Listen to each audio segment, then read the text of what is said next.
like parking lot list, and the 60,000 allocated for that passed through. So it appears we are moving forward on the school department side. Okay. And they're looking at not doing that year-round, correct? The 60,000 would be three-quarter time. Okay. So after that, we have an overall increase of $628,512, or 10%. Beginning with the police administration budget on page 51, you have an overall increase here of $8,600, or 1.7%. As we've saw with the other departments, the lion's share of most of the increases are in personal services. So I will highlight what portion of that, but we've kind of already been through the personnel services in totality. So in police administration, of that total $8,600 increase, $10,600 was in personal services. They had an increase of $1,700 in contractual services. This year is a year for civil service exams that caused an increase of $3,500, which is offset by a decrease in telephone for $1,400 due to an elimination of one of the Goff Hill lines, and repairs to equipment of $452.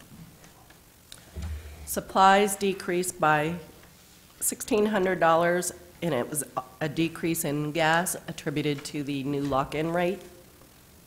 And then fixed charges decreased by $2,100, and a decrease of police liability coverage based upon the current estimate.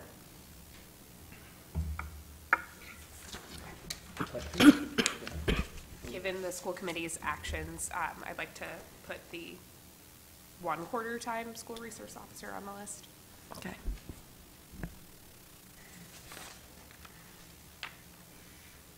Anyone else? All set.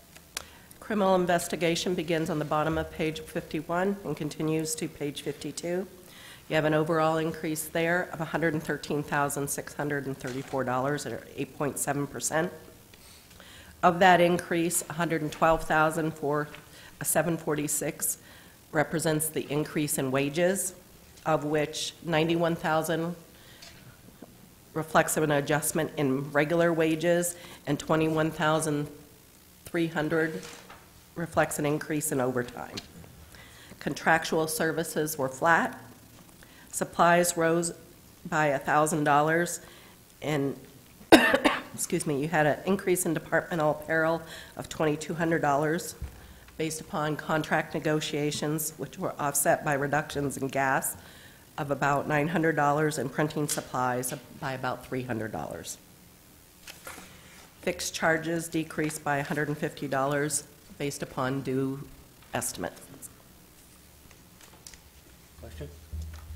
Sorry, I'm full of them.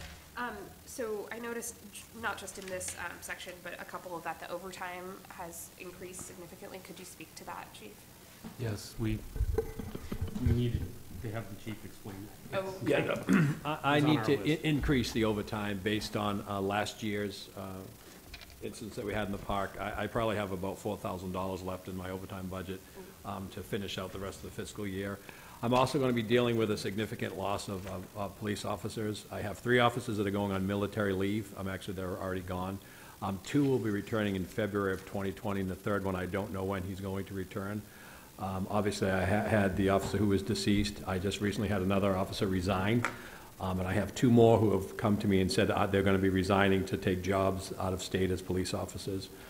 So I'm looking at about being down 8 officers, which is actually more than I was down last summer. Plus, I have 2 in the police academy who will be graduating, but they really can't work on their own till after the summer. We're going to be a little proactive and make sure we have patrols out in Kennedy Park as the warm weather starts to make sure that we don't have a repeat of last year. So in order to do that, I needed to increase my overtime in my patrol, and also the overtime for the detectives as well, because they get called in when there's shootings and other more serious violent crimes. So I want to be prepared for that, so I'm not coming to you like I'm going to be coming to you in a month saying I've run out of money and we need some overtime. But a lot of it is based more on the the offices that I don't have, and I actually have another 3 offices that are out on medical leave, so I have 6 positions that I can't fill that I have to hold for people. So I've lost 4 people off my night watch shift and 3 people off my day watch shift, and those are the 2 busiest shifts that we have. Thank you so much. Also, I'm sorry. It's tough. There's a question? Okay, so the patrol is on page 52. Had an increase of $472,900, or 12%. Of that amount, $445,393 was an increase in personal services. Regular wages rose by $243,000, and overtime increased by $220,000. We have that offset by a credit for outside detail reimbursement and temporary wages by $18,000. Contractual services increased by $15,340, and it includes increases in repairs to vehicles for $19,000 due to actual cost incurred, miscellaneous services by $800, and that is to increase recruiting efforts fairs, yeah. and job fairs and so forth. And then we have a reduction in repairs to equipment of $1,500 due to replacement of radios given the 911 project in place. And in-service training by $3,000 due to reductions and increase in funding on the drug forfeiture side. Supplies rose by $12,160. We have an increase in gas here of about $3,600 due to usage. Department apparel rose by $9,450, or $150 increase per officer, and then the anticipation of outfitting new officers, and I'm, based upon what you said, I'm not sure there's going to be enough to do that. And then we have public safety supplies that Those are range supplies, those are ammunition, things like yes, that. for batons and so forth, and that was reduced by $1,500 in tires. The capital outlay requests, typically for vehicles, we have 3 cruisers and 1 SUV. That was moved to fund balance for funding. The support division is at the bottom of page 52. We have an overall increase here of $18,000, or 3.7%. Of that amount, $17,874 represents an increase in personal services. We have a slight increase in contractual services of $871. We had a decrease in repairs to equipment for $252, and minor increases in postage of $300, and then maintenance and licensing, which is the biggest fluctuation, of $823 due to Microsoft licensing, and then the increase in IMC software and an RSA token. And what, pray tell, is an RSA token? Used for dual-factor authentication. It's used for dual-factor authentication. All together now. It's part of the IT. I mean, the IMC is the police record-keeping system that we use, and they've increased the licensing fee. And as Drew, who will speak from 911, that's part of the IT increase to maintain that system. We have supplies that decreased by $700 in department apparel, and the fixed charges were flat. The police station, or police building, on page 53, had an overall increase here of $13,622, or 12.7%. We have a decrease here of $2,500 in personal services, which represents charges from Public Works to work on police building maintenance projects. Contractual services rose by $16,126. We have an increase for contractual cleaning of about $4,300. We anticipate having not only a new contract, but we have discovered that the old contract did not include cleaning all of the building. They weren't cleaning the gym in our basement. So I had officers cleaning it on their own, so since we have a cleaning company, we thought we could have them actually clean the whole building, not just part of it. So we also have an increase in repairs to building of $4,400 based upon historical cost. pest control and HVAC preventive maintenance agreement. And then we have an increase in outside rental, which again is snow removal for $3,600. That's consistent with what we've seen in the other buildings as well.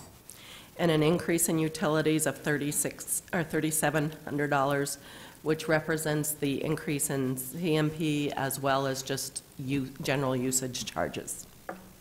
Supplies were flat in this bill. Hello.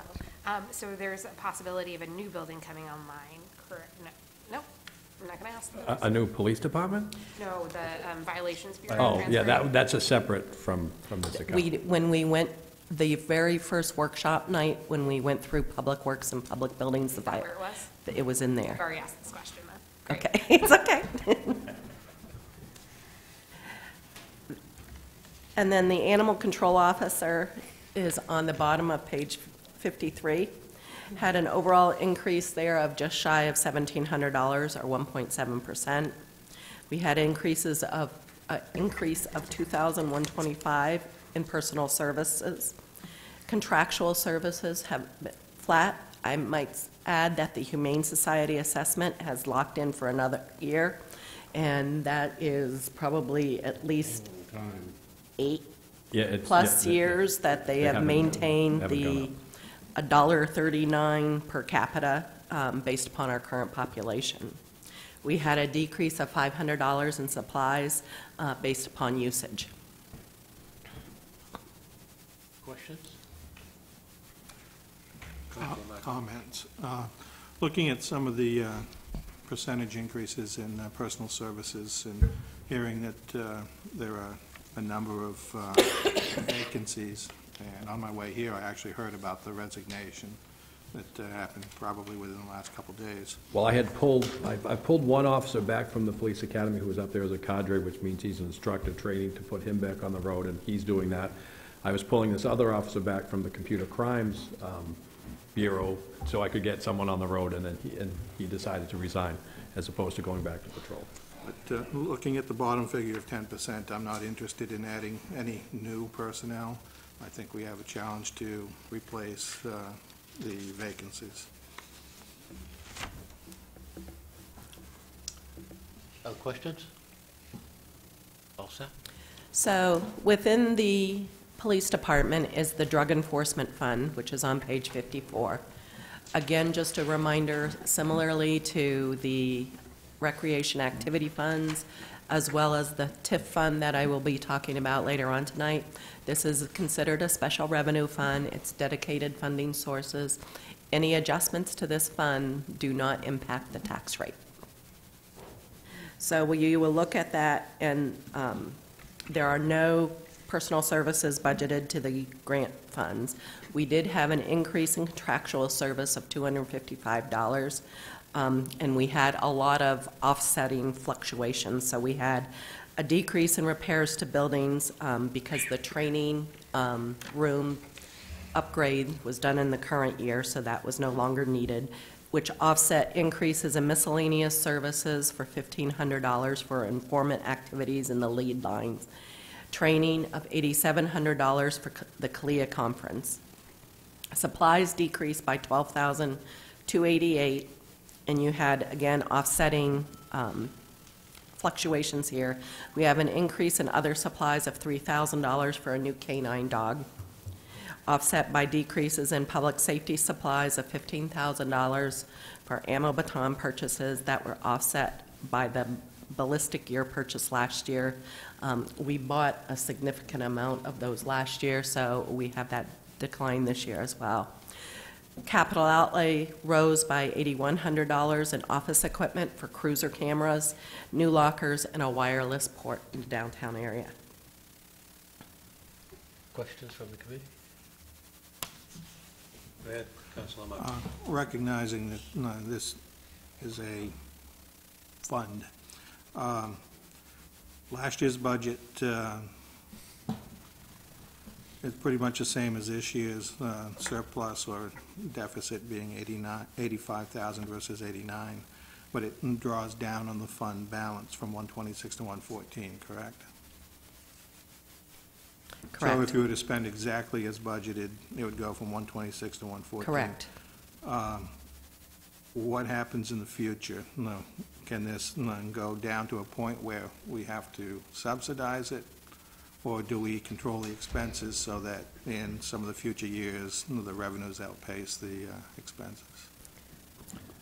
Well, I don't think we can count on them as revenues. This is when you folks vote on those drug forfeitures. So by law, by law, we can't anticipate what we're going to get in terms of we're going to, spend this money unless we already have it in here.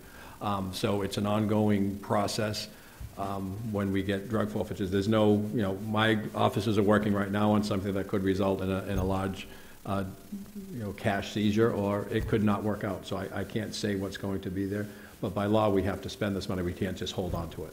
Because I do see that where the original budgets of last year and this year are stated the same of 25.6, so currently through 8 months, we're at 47,536, which means there's more revenue than what was projected. Correct. Which is a good thing. Yes, it is. But, well, relatively speaking, it's a good thing. However, still by having the fund grow from 126 to 199, this year's budgeted deficit brings it down to 114, which would be lower, unless, of course, same thing happens next year where there's more those drug forfeitures that drives the 114 higher than the 126. But I'm just concerned as to if that 114 could go to 14 and 5 and 3. But by law, I can't just hold on to that. I have to spend it for these type of activities. We can't just keep it. If we don't have any money in this account and we need some of these things, we'll have to buy them out of the regular accounts. We'll have to subsidize So, the fund well, we wouldn't subsidize this fund, we would just budget for that item somewhere else. in the general fund portion of the police department's budget. But I think it's pretty clear we've been generally very conservative in estimating the revenues. Yeah. So that the kind of reduction or loss, whatever you want to call it, in the fund hasn't really materialized. But clearly, there's always that chance. We could also have something happen, move it in the other direction, where we got a significantly greater amount of money, depending on how fast the case is processed and those kinds of things. And how soon does that have to be drawn down if you got a significant amount? It doesn't say significant amount. Federal law just says it has to be spent. We just can't hold on to it. Is there a time frame? I'd have to look that up. I don't have that in front of me, but I know. Like CDBG has certain time limits on when the money has to be spent. Thank you. Anyone else? All set? Thank you, Chief. Thank you. Bring up our second chief. Next one is fire. Yeah, fire. Begins on page 55.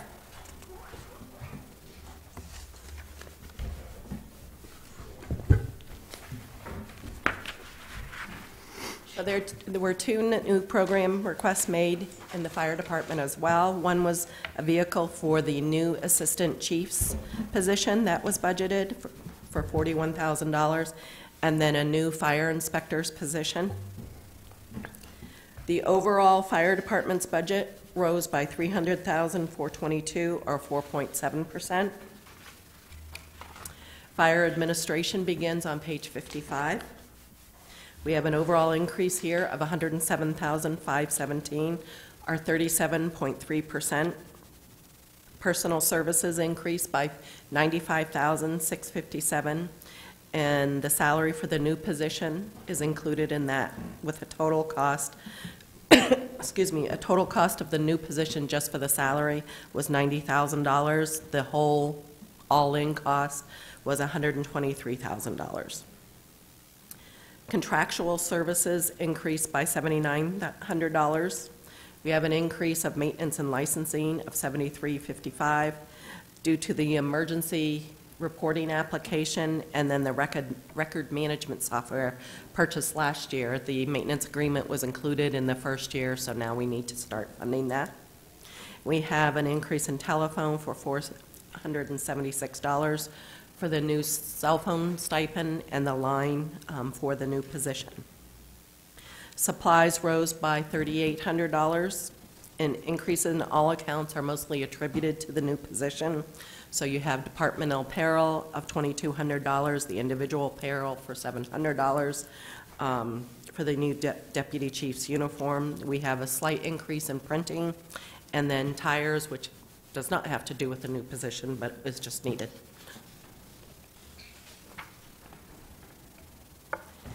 And we have an increase in fixed costs of $120, which represents membership dues for that position as well. Questions on that portion? Councilor Markle? I'm not interested in adding the assistant fire chief. And I did notice when skimming through the book last night about the vehicle, I'm not sure if the vehicle is for the assistant fire chief or for the fire inspector. Because the fire inspector is something I'll keep my mind open to, especially in light of my discussions during rental registration. The The vehicle is for the assistant fire chief. It's for the assistant fire chiefs, and so I'd say that could be stricken as well. In the firefighting budget, which is, Oh, hold on. I'm sorry. Councilor Ray. Thank you. I agree with Councilor Marcotte on the assistant chief position currently. I don't know that it's something I would support. Is it possible to get the program detail that we had last year? Yep. Because this is a carryover. Yep. I think that would help to have the justification in front of us. Yeah, I think what I suggested at the last meeting at the request of Councilor Marcotte is we'll be putting together a spreadsheet with all of the positions that have been requested, the new positions, both the two that are included in the budget and the other 13. And that all of that be carried into the discussion process, so that when we get into discussing what's actually going to be in and out of the budget, we will have all of those positions to take a look at. Yes, thank you. I share the same concern as expressed. Now, if I recall correctly, this was first listed as a battalion chief last year, and it shifted to a deputy or assistant fire chief or deputy fire chief. Maybe it's assistant fire chief, but you could call them director, manager, you could call them whatever you'd like. It's for the same particular purpose. And that is specifically? To be a third management position. At this point, two of us are trying to manage the staff of 77. We don't have, or those management positions have been taken in the past. I believe we went from 7 or 8, I believe is what it was prior to me. I know when I started, there was the chief, the assistant chief, and 2 deputy chiefs. And then there were battalion chiefs as well. But when I first came on, we had 3 deputy chiefs, assistant chief, and chief. Okay. So now we've limited that down to now 2 management positions. And at this point, with the things we need to manage, it's incredibly difficult for us to even begin addressing where we need to go with the department. We're bogged down with day-to-day type operations. We need, the whole point of this position was so we could split up the 2 assistant chiefs, or make 2 assistant chiefs, where one would be in focus on admin and fire prevention, so focus their time on that kind of piece. The other would focus on operations and training, because with the amount of requirements that we're caught, 2 of it, we just can't do that. We're way behind the 8 ball trying to get any of this done to meet standards and to effectively manage, to the extent we need to. So to be able to split those 2 pieces up and have a focus would be would be the goal, as well as greatly assist us with the management of what we need to accomplish moving forward. Okay. I apologize. I'm not seeing the fire inspector role that was just mentioned. Is that in the budget already, or is it a new No. program? It's as a new program and service. I don't think I have detail for that. It's on that page I just referenced before the meeting started. Oh, the page 18 or so? Yes. Okay, thank you. Further questions? Okay. Moving on to firefighting, at the bottom of page 55, had an overall increase of $185,739, or 3.2%. Personal services rose by $159,000. Step increases are factored into the regular wages at $41,733. But as a reminder, this contract is open in the next fiscal year, and there were $117,410 in increase in overtime. Contractual services increased by $5,700. We had offsetting, again, fluctuations in these accounts. We had decreases in repairs to vehicles for $1,755 based upon significant repairs that we needed to do in the current year, which offset increases in repairs to equipment by $1,400 for ground ladder testing and in-service training of $5,800 for captain and lieutenant exams with updated books. Supplies rose by $21,000. We have an increase in the net apparel and uniform accounts, both of those accounts, of $14,540 for spare turnout gear, the city's apportionment of dress uniforms, and just general price increases that we're anticipating with this year's bids. Public safety supplies rose by $12,560. Again, as part of what we started, I believe, last year, if not 2 years ago, we moved some of those inventory items out of the capital into this account.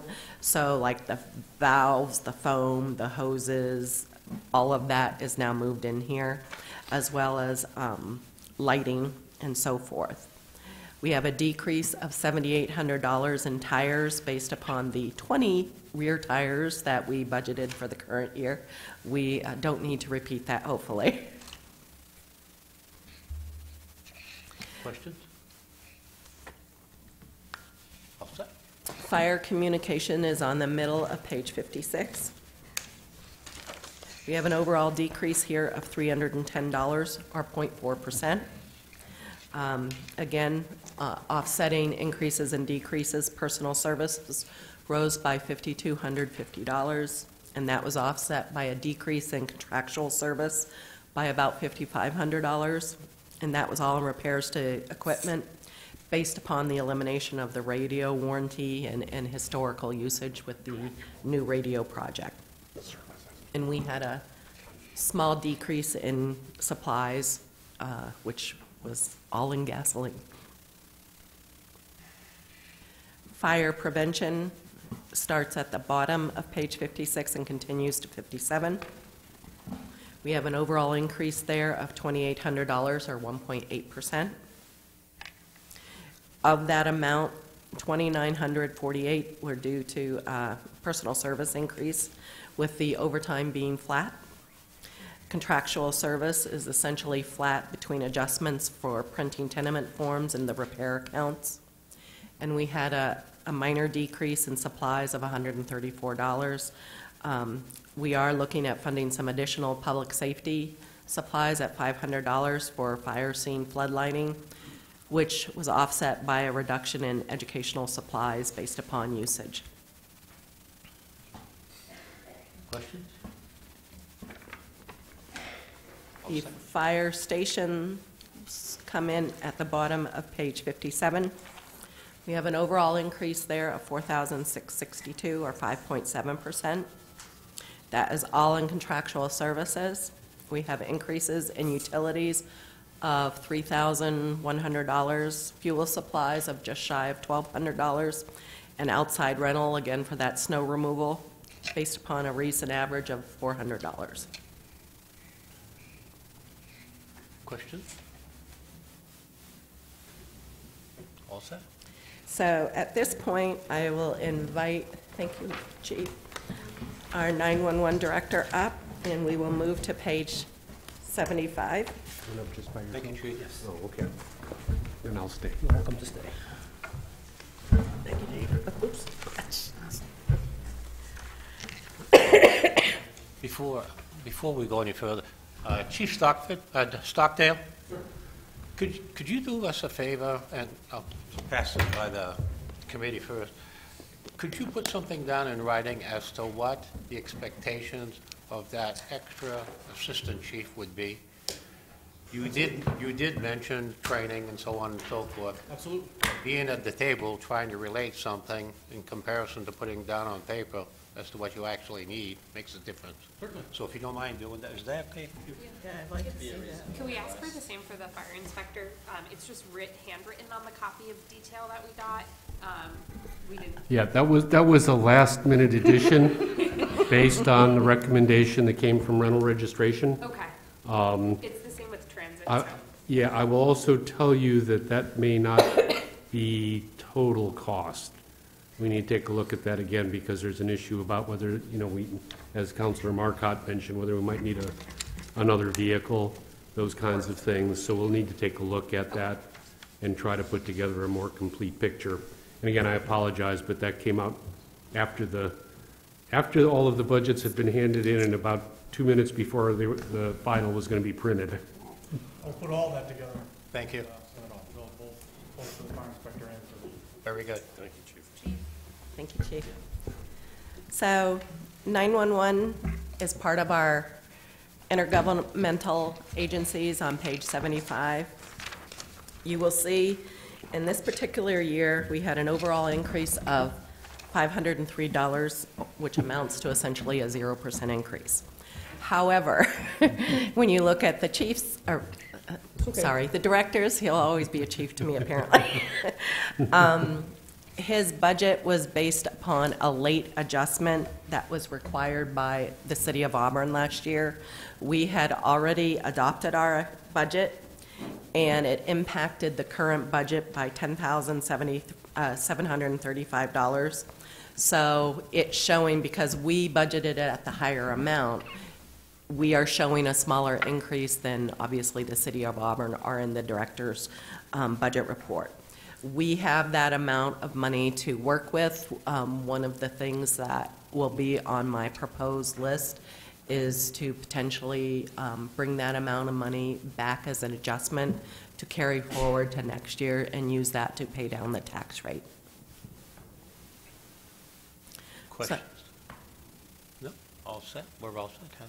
Okay, so otherwise, personal services rose by $105,425, or 5.1%, based upon contract settlements and a full complement of employees, including increases in fringe benefits, not only based upon the full complement, but also percentage increases that the city has experienced as well in healthcare and so forth.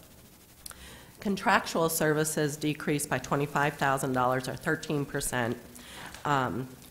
We had a significant decrease in maintenance and licensing, which I'm sure the director will speak to, of $27,000, offset by a minor increase of $2,000 in utilities.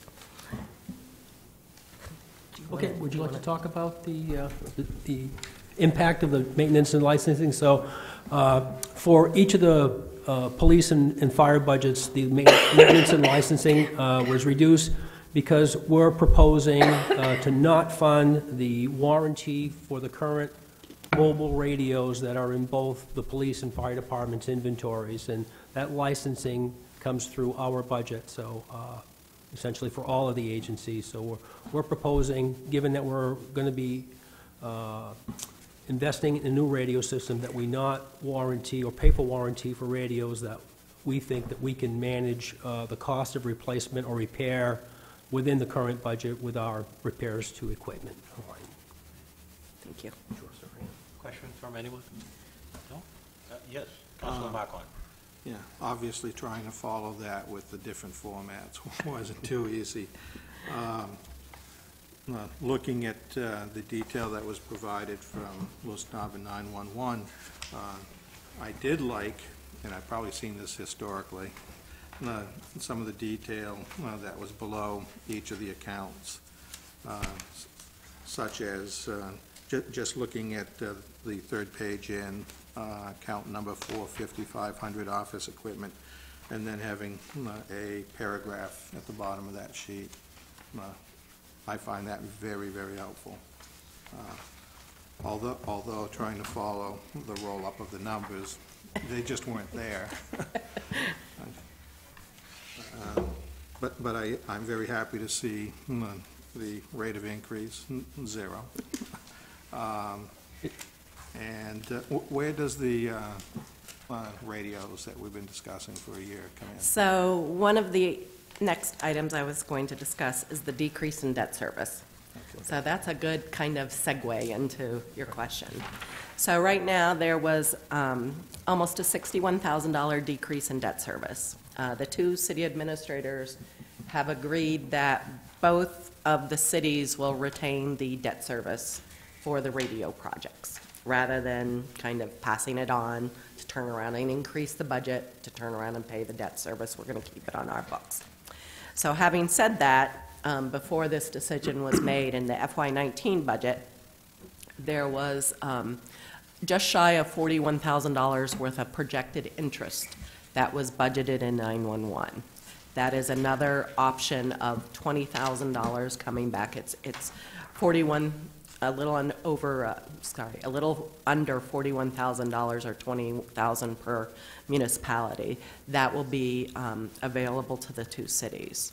So that will be another option to look at.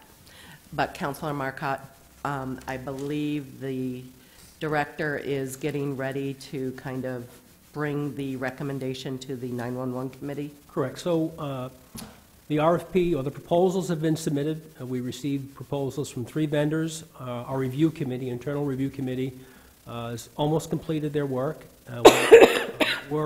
Our goal, and we will meet it, is to have a recommendation to the 911 committee on April 4th, and we've scheduled a meeting with both city managers for April 11th, the following Wednesday, to review the recommendation and discuss next steps, and then also schedule the presentation to both the Auburn and Lewiston city councils on our recommendation. So within the month of April, we'll roll it out where we are, who we are recommending for a vendor, and establish an overall adjusted project budget based on what we've received for proposals and real cost estimates, not just what we had quoted and projected. Councilor Marcotte. I heard something recently about how digital radios versus the analog. Digital, it's like on or off. Is there any emergency situations where they could be off and you have to revert to a former radio style? Well, I'll speak, the technology person is Drew here, our IT director. So the current operational modes for our VHF system is digital, and the police departments are operating on digital, analog for the fire departments. However, there are no communication blocks that exist between the channels of operating between police and fire. With the new radio system, it'll all be digital, and so we will have access to the VHF channels of our mutual aid partners. That is a national standard, a requirement, and the vendors have to meet that requirement as part of the national standard. So, because if power grids go down, so on and so forth, you can always revert to VHF, you said, right? well, Or is it UHF? I mean, we will always, if we go to this 800 system, we will always maintain a capability to operate on 800 because each of our sites have independent power, will have independent power backup. So, I mean, there's always that worst-case scenario. I think we try to plan for that, but the radios that our public safety officers, police and fire will have both 800 and VHF. So if something happens that we can't communicate on 800, the 800 frequency, we can revert to VHF. Right. Anyone else? No, all set. So the last category in 911 was the capital outlay. It increased by $21,250. The 911 committee has a similar fund balance policy as the city, with the floor of 6% and a ceiling of 10%, where ours is based upon revenues. The 911 committee's is based upon expenditures. So FY17's unassigned fund balance was 7.9%, and the committee voted to remove the capital request from the budget and use the fund balance to purchase those items. FY 18's unassigned fund balance was 9.24%, or about $74,000, of which the committee is recommending that we use $10,500. As we don't anticipate the surplus to be sustaining in future years, so rather than use it all this year, that'll give us kind of a little chunk of money to use for the next couple of years. So that's at least the suggestion and the vote that the committee recommended. The committee is pleased to offer at the director's hard work, negotiating an increase of just shy of $30,000 in increased revenues, not only through IT support fees of $5,500, but also with a tower rental revenue for $24,240, which took about how many months to 6 months. get to Negotiations. fruition there? Lots of legal fees. Yes, so. Questions from the council? No questions. So, thank you. Thank you. So the last section that I will be covering tonight before I turn it over to Lincoln and the CDBG budget is the TIFF budget. And the TIFF budget falls on page 39.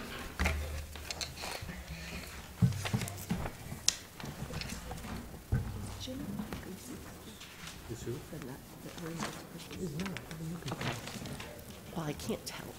We need yours. So there's an overall increase here of $59,395, or 3%. Again, as a reminder, this is a special revenue fund. It is basically funded through 50% of the Walmart personal property tax revenue that is raised, as well as capturing about $24,600 from the Argo TIF as well. And in FY19, we, just because we recognize some of those charges and the fund balance were not as sustaining as we would like them to be, we began to absorb all of the fringe benefits related to covered employees back on the general fund. So that was done in, like I said, in FY19, or the current year. We have an increase of revenues of just shy of $71,000. That is comprised of two pieces. One is absorbing all of the debt service as a budgeted item. So you will also see a significant jump in fixed charges. We did have one of the CMP debt service, because it was set up kind of as a standalone TIF. It didn't fall under the economic development. I decided to roll it all into one and then capture the tax revenue for that as well. And it also is contingent upon what the final tax rate ends up being. So we have an increase of personal services of just shy of $3,000. Similar to other funds, we need to budget salary settlements as well as step increases. Contractual services decreased by $7,200. We had a decrease of marketing of $4,000 and miscellaneous services of $3,000. Both reflect actual usage, and then we had a one-time chamber tourism sponsorship last year that we did not need to rebudget for. Supplies rose slightly by $150 in printing based upon utilization. And as I mentioned, the fixed charges rose by $63,000. Again, to budget all of the debt service for all of the related TIF projects. So we will see, in the past you saw that variance to budget. You'll see them more aligned now, so you won't have that. We are also finally receiving a slight captured assessed value in the general business park. So we are able to allocate some of the debt service to that TIF fund. And then based upon the anticipated tax increase, we anticipate the credit enhancements increasing by about $5,000. But again, that'll be adjusted depending on the final tax rate. In the TIF fund, we also, part of the dues and donations includes the city donation to the LA Arts Fund. And I believe you received the budget request and the transmittal letter in your packet. They are retaining their request at the requested $30,000, and it is flat funded. And again, it's used as seed money leverage, not only for the art walk, but also to cover admin costs, to leverage future grants and so forth. You can see, based upon the transmittal letter, that the revenues are projected to increase by about $8,800, noting the grants funds for the cultural plan and the Our Town grant are offset by reductions in ticket sales and programming services. The expenses shrank by $2,700. They are bringing back a part-time service and onboarding them for the full year at about $20,000 and increasing advertising by about $9,400, which were offset by programming cost and reductions to their publication of about $31,000. Based upon the last discussion, Auburn does contribute to LA Arts, but it is all direct program related, and it usually amounts to about $11,000. I'm not sure what they're budgeting for the current year. Questions from the council? Don't have any questions? You're all set. Okay, thank you. Lincoln, it's all yours.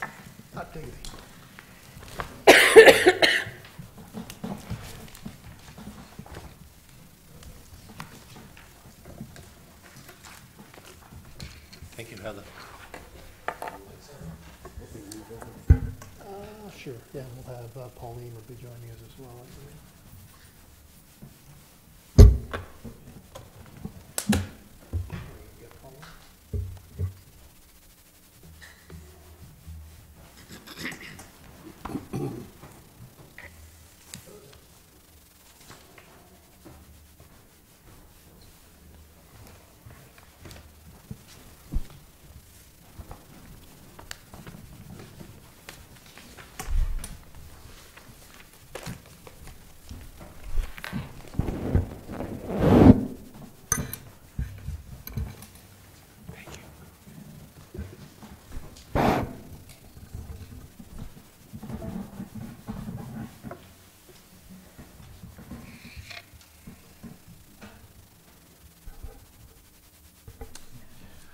Well, good evening. I'm Lincoln Jeffers. I've got Pauline Gudis, who is the chair of the Citizen Advisory Committee. Jolene Beam is our city council representative on that. We've got Sue Sharon, who has been on the committee for a long time, retired from general assistance, but we were pleased she joined us again this year. And we had Dave Nielsen, who was the vice chair. He has not been able to make it tonight. And Scott McClellan was a brand new appointee who's got school tonight, so he told me he would not come, unfortunately. But really, this group does yeoman's work, sort of sifting through lots and lots and lots of data and requests. We put our request for proposal on the street November 21st this year, with a deadline to submit on December 31st. My staff went through the applications, determined, make sure they were all eligible for funding. The committee started meeting on February 12th, and they met for 5 consecutive weeks. They ended up interviewing each of the applicants that applied for funding this year, which is the first time we've done that in a while, but we did have a new committee member. Really, what I'm going to present to you tonight is the recommendation of the committee. The ultimate decision really sits with the council on what you would like to fund. I should also note tonight is a public hearing. We advertised it in the Sun Journal on March 22nd. There's a 30-day public comment period that will end on April 22nd. I know there are some members of the agencies I saw are in here. I'm not sure they'll want to comment, but they may. And for the public that may be watching tonight, both the CDBG and home budgets are on the city's website, along with action plans explaining how we'll do it, so you can access it on the city's website under the Economic and Community Development Department. And if you have comments, they should be directed to me, and that information is available on the website. One of the things that's somewhat challenging this year is, as in recent years, is we don't know how much money we're going to get. So you sort of are budgeting somewhat blindly. Talking with our connections in Boston, they told us to plan on getting at least the amount of funding, both in CDBG and home, as we have in last year, which was a good bump on the CDBG side of the house, and that we should get at least that much and perhaps a little bit more. But I just talked to Senator Collins' staff person yesterday, and she said, "Link, no, don't know when it's going to come down." So best laid plans here as to what we want to do. Most of the Citizen Advisory Committee's work is really focused on the agencies and trying to figure out how to divvy up the money available for them. There's a 15% cap out of the amount we receive, plus the interest that we receive over the prior year. It's called program income, people repaying loans. It's 15% of that is what we're capped at giving to agencies. Historically, we've been pretty close to that cap. This year, we were not able to come close to the cap. Let me lay out the primary reasons. So I'm going to really cover everything but the agencies, and then I'll put up a spreadsheet and you can take a look at what we're doing with the agencies. A lot of the reason that we had limited funds available for agencies this year is we've been fortunate to receive some other federal grants. Each of those grants comes with a pretty sizable match requirement, though. The $1.3 million choice grant that Misty's working very hard to implement, really engaging citizens. I know many of you have participated in those discussions as well. That came with a $237,500 match requirement. We had planned on splitting that over 2 years. We had funded $118,750 last year. We didn't actually have, that money is to be used for bricks and mortar improvements that are identified by the neighborhood. The neighborhood had not told us, here's how we want to spend the money yet. So we also had a need for Jude's Place Park, needed additional funding. So we took $100,000 of that $118,750, reallocated it to Jude's Place. So we have $18,750 left. So out of this budget, we're recommending $100,000 go towards meeting that match requirement. We expect we'll be doing some of that work this summer, and then we will be expecting that in the fiscal year 21, that we'll also have a CDBG match requirement of $118,750. We have applied for a brownfield grant to deal with the environmental issues at Bates Mill number 5. We had applied last year for a $200,000 grant, which we did not get, but we had allocated $40,000 to CDBG to meet that match. Bad news was that we didn't get that grant last year. The good news is that instead of being eligible for $200,000, we're now eligible for $500,000. But that comes with a $100,000 match requirement, so we're asking that another $60,000 out of the CDBG budget be allocated for that. And the city's also about a little over a year into a Lead and Healthy Homes grant that we received. That's $3.4 million that we received, and the match on that is pretty significant. It's an $823,000 match. Fortunately, that is not all coming from CDBG. That's coming from a variety of sources, including partners with Community Concepts, Healthy Androscoggin, and also people who take advantage of the grant program are able to either, we can count match that they put into the improvements to the units, either at 10% if they bring cash to the table. If we lend it to them, they get 15%. Bottom line is most people, almost everybody is, I think there's only 1 or 2% of the people have been borrowing money. Most folks have just simply funded it on their own. But at this point, one of the things that is built into that $823,000 match is a $72,000 match specifically for helping to weatherize apartment buildings that are 5 units or more.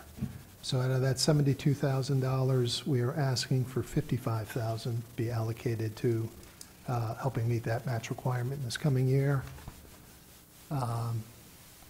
Something else that's also impacted the amount of money available for the agencies is that we're funding 2 city positions. One is a general assistance caseworker that we've been funding since 2011 or so, and that's $51,654. That is something that this is the last year for that. HUD rules will not allow us to fund that again. It was a good fit for the program because it really helps. The general assistance position really helps those folks, you know, in the worst financial straits. It's really our lowest moderate, lowest income people who are really struggling to meet their basic needs. But because of that, it came under the agency cap. It was not able to be part of the broader CDBG budget. So that's almost $52,000 there. We also have a code enforcement position that we fund. That's under the broader budget. It's $73,690. We funded that since about 2011 as well. They have been specifically focused on the downtown, helping improve the quality of the housing stock, identifying the properties that really are beyond the pale and really need to be torn down. So they really led the charge on that. It is a position dedicated to those downtown census tracts. But again, that's not a typical utilization of CDBG dollars that HUD likes to see continued ad infinitum. So this is, once again, last year for funding for that. There is another recommendation coming out of the committee, and that is for the choice housing implementation. We've been fortunate that the J.T. Gorman Foundation helped us write that grant. They have a consultant who has both done Pittsburgh and Baltimore, really knows the program quite well. Gorman Foundation is excited about it. They have partnered, brought their own money, plus partnered with the Genesis Fund and some other organizations in the state to bring millions of dollars to help us implement that grant. They are looking for the city to participate to a degree. And there's a $259,620 request of CDBG funds to help with the implementation of that grant, specifically for acquisition of properties. The rest of the CDB budget is really staff salaries, office, training budgets, things of that nature. One thing we do not have expertise on in-house is construction management. So when we make loans for home improvements, our code enforcement people go out and help write the spec, don't write the spec, but really inspect it and say, here's what needs to be done. CCI then steps up and helps both write the spec and manage the construction.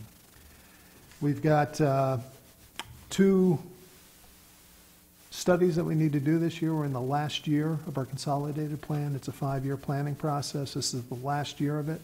So this summer and fall, we'll be writing a new consolidated plan, which is really the 5-year strategic plan for how these dollars are best used. We're really looking to engage the citizenry in that. Certainly invite the council to participate in that process. We'll certainly make you aware of that coming along. We plan to do a consolidated plan in-house, but we really don't have the expertise for doing an impediments to fair housing study. And that's something that we're asking for $6,000 of funding for, and Auburn will be matching that. At this point, let me open up the spreadsheet. All that's the background to say we don't know how much money we're getting. We've got a lot of demands on the dollars, so we have pretty limited dollars available for the... Is there a time span that they gave you that they may have a response for you, or up in the air? I wish I could tell you, yes, they have given us it, but no, they really have not. We're sort of at the mercy of Congress at this point. So what I have brought up is the really the top half of the budget. All the other things I was talking about are really below this. These are the agencies that applied. We had about $65,500 available that we could fund for agencies this year. It was really a very competitive process. We had great applications, we had great organizations, and they're all doing great work. So that's what makes it that much more difficult on the committee. I know, talking with several of the committee members, they just said, God, the applications were fabulous this year, but we still only had $65,000 to allocate. Some other things that have come up is we have heard from our HUD staff people down in Boston that you really shouldn't fund lots and lots of agencies because there's a lot of administration associated with doing so. So they have encouraged us to shrink the number of agencies that we fund. And there are also changes with HUD regulations, it seems like, as there are every year, but it's only gotten more difficult. There was CFR 200, which is an accounting principal. Not my area of expertise, to say the least. Luckily, my staff has really dug in, but it took Ingrid and Jane better part of 6 months to really get their arms around exactly how this works. Bottom line is the reporting requirements, the various policies you need to have in place that the city has, all of the agencies also needed to have it. So if you're a small agency and you're only getting $2,000, the amount of administrative burden upon you would probably exceed the amount, what you would spend on dealing with that burden is more. So that, for those reasons, the number of agencies were shrunk. So what we've got at this point, the Center for Women's Wisdom was our top scorer. This is for their programming, not for the building, but they had asked for funding to help with the programming for the next year once they're up and running. They'd asked for $17,940, and the way the scoring had worked out is we take their ask, we multiply it by what they were scored, expressed as a percentage, and then it was that time 70%. So both, actually, they were the only one who got the 70% of their ask. So that worked out to $11,679. We had Healthy Homeworks come in. They help folks build beds and give people some workforce training and skill sets. It was the same formula, but instead of 70% at the tail end of it, it's a 60%. So they're up for $12,459. Tedford Housing is a permanent supportive housing shelter. And part of the idea is that you do provide services to folks who come into the shelter. It's not a night shelter. They actually live there. That's their home. They can be there for months. They can sometimes be there for a year or more. But you really have people there helping them with the programming, helping them find their way, find work, get training, get whatever they need to really move beyond homelessness into a better situation. Trinity Jubilee Center received, $15,660.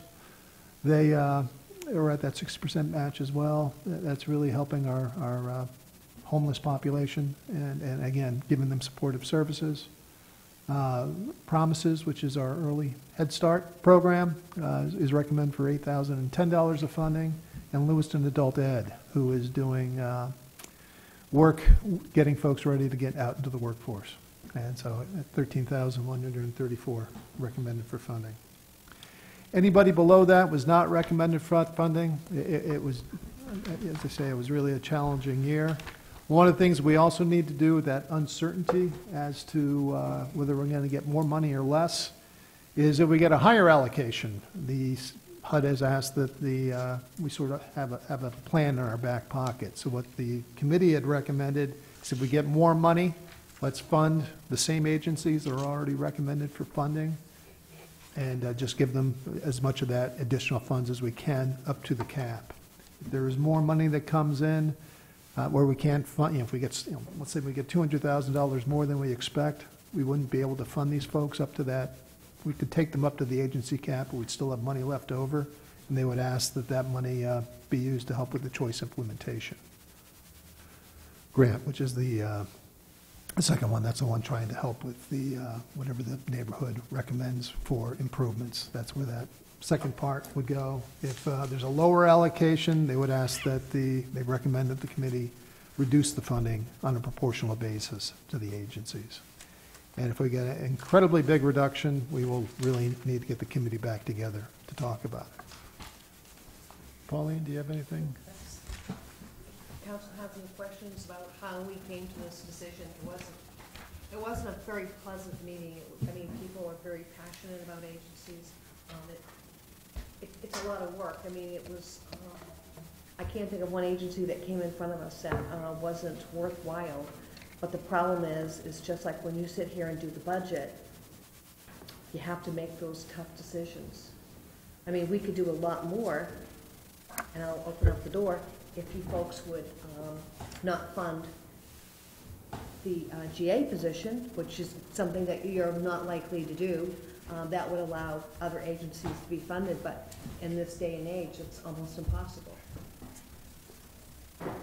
Questions for the council? Councilor Marcotte. I have several questions.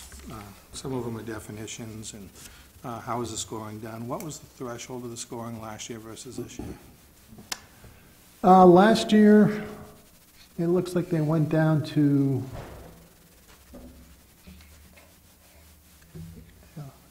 70, nobody. 82. 82 was the lowest 82. agency scored. You know, and the scoring is not, you'll see the same agency might score differently from year to year. Yeah, I see the last agency recommended is at 88 scoring this year. Yes. And last year, the original was at 88 before we got the extra funding. I'm not sure I understand the question. Last year, I'm wondering what that scoring was last year on the original recommendation, because we did get more funding, and therefore further agencies did get money that wasn't in the original. We had more money available for the agencies last year. We were not meeting all of those match requirements that I had outlined. The other thing is, Mike, just to make it clear, is that HUD threw a wrench in the works and required us to not address some goals, and they literally said that the agencies had to address one goal, not two goals. And what happens is that when you change what the goal has to be, and it had to be, the two goals that it had to address, every agency, was support people in their efforts to transition out of poverty, and the second goal was to prevent homelessness. That wasn't something that the committee had a choice on. Those were the demands of HUD. That was a new demand this year. That was a new demand for HUD. So when you look at the agencies, what they had to comply with last year as goals, it was very, very different. It not only threw the agencies into a spin, but how we had to score them, because some agencies met other goals last year. This year, when you're tightening the rope, and they can only meet one of two goals. They had to pick a goal, which one they fit in. So it's going to definitely change the scoring. Okay, because my first question was just simply what was the scoring for the cutoff? And I was going to lead into, and I think you've kind of touched upon it. The next question I was going to ask was why did some of the agencies, like one went up 8 points, one went down 6, and one went down 9, but I think you just explained it quite well, because Tedford Housing, for example, went from 82 to 90, and that was the one I advocated for last year. Didn't make the cut the first time, but when we got more money than originally anticipated, they were able to be funded some. That's why we see them being funded last year to the tune that's on the page. Okay, good. So that was the other question I had. And the other one is the MOW and Seniors Plus, what does that stand for, and what does Pine Tree Society do? MOW is Meals on Wheels. Okay. And Pine Tree Society, that is a program, Mike, that deals with children who have behavior issues and inability to function in a regular sort of daycare or pre-K or kindergarten. And what it does, it provides a lot of different services in order for those children to be able to function and be a productive student once they get to kindergarten. Okay. Yeah, because when I was reviewing this last night, I was familiar with Seniors Plus. It just didn't dawn on me. MOW stood for Meals on Wheels. Sorry, sometimes they're a little more cryptic than we perhaps should be. Because that's something I definitely support personally, but understanding what the dynamics were from HUD, I can understand how that didn't get the scoring necessary, and how, like Tedford Housing did, because of what they were looking for. Right. Okay. Other questions? Just a comment. I think, well, commented. I agree with both Lee and Pauline that, I mean, the agencies up there, I mean, are all worthwhile. I mean, it's tough, and, you know, the guidelines have to, you know, have to be met. A little concerned that we didn't reach our at least our match of, you know, like for the agencies. And I understand because of other matches, which are hopefully programs that will help the community just as well as the agencies, and hopefully that will happen. But I know a lot of our budget goes into also administration and the positions that Pauline mentioned, and there was also a question I had about this is the last year that we can fund the outreach worker within what will happen to that position? Will it have to go to general budget, scrapped, or what? What's the? Those would basically be the choice a year from now, since we will not have this funding source. We'll have to decide what we want to do with those two positions, whether we want to continue them, and if so, where we want to fund them from, and that would pretty much be the general fund. And, so I'd like, and we're kind of unusual, not all municipalities fund agencies, right? This has been just a choice that Lewiston's made historically. Correct. I mean, some communities fund 1, 2, 3, or none. I mean, so we've historically funded many more agencies than our colleagues. So it's, it's too bad that, we squeeze good agencies and we squeeze budgets and stuff, but, some of it's the system itself, but I'm hoping that the matching funds and also the administration and other workers will help meet the objectives and goals of the CDBG program as well. And, tough choices. And I think there are things that we need to do that we need to find money for sometimes, and, support is in a lot of different ways. And we know we're supporting Sophia's House programs in other ways as well. But I do think that many of these agencies, Trinity's a good example, are doing things that if they weren't doing it, someone would have to pick that up, and it could be the municipality. So I appreciate that work, and I appreciate all the work of a lot of the agencies in this community who do great work with limited resources, and I wish we just had a bigger pot, I guess. So. I'm hopeful that this is an anomaly as opposed to the standard course going forward. It's really, we've been fortunate to get all those federal grants, but they do come with match requirements. And CDBG is one of the only non-local sources. HUD considers it a local source once they give it to us, so we can use it. Otherwise, we'd have to borrow the money or go to the general fund for it. So. And I'd like to thank the people on the committee as well, and Jolene, thanks for your work on that committee. I know it's not an easy job, so I appreciate not having to do that and make those hard decisions, but here. Councilor Ray? Thank you so much. So the other side of the implication of losing or not being able to fund those two positions through CDBG, got it right, next year is there the possibility that we could have that amount of funding for agency support, or is it possible that HUD will just reduce our funding as a result of those? Yeah, the spreadsheet that's up there, there's 51,654, almost $52,000 is coming out of the agency budget. That would not be there next year, so that amount of money, or if we get similar level of funding, that amount of money would be available for agencies. Okay.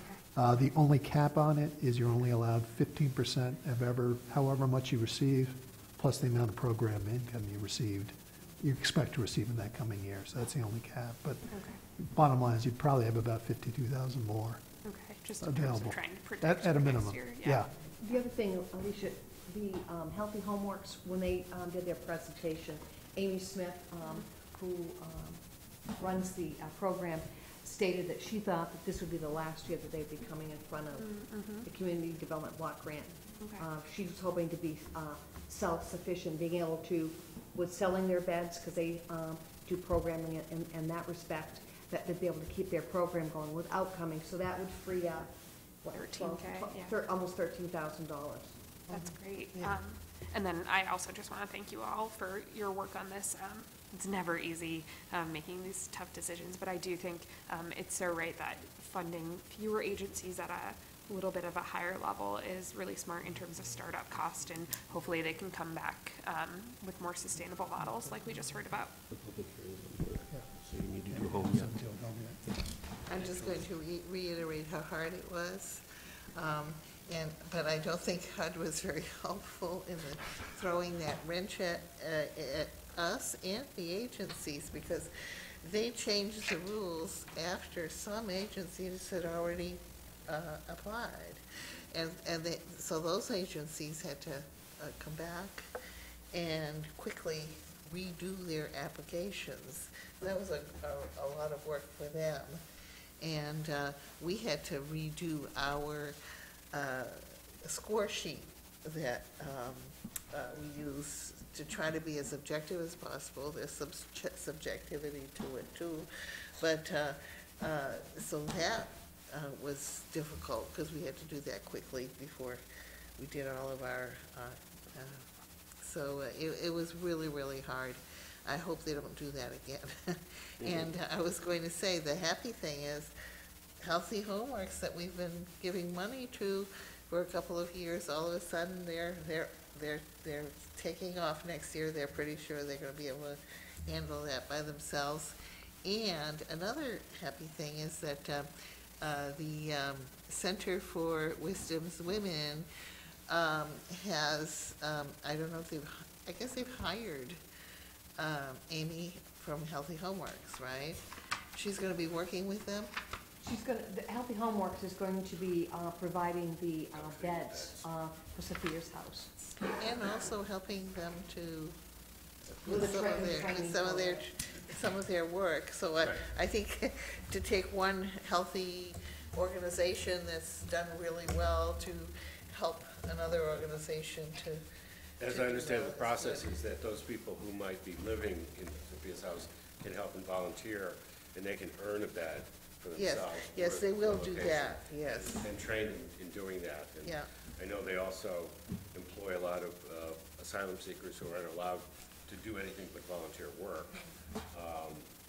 So they do great work, but partnering with other agencies is a great idea as well, especially when you're providing, you know, we talk about safe, affordable housing, we talk about ending homelessness, having a nice bed and a clean place to live is critical to anybody's existence. So.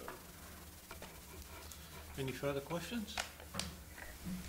We now need to do the home budget, and then after we've done that, we need to have the public hearing where we can take any comments from anyone who wishes to speak. Okay.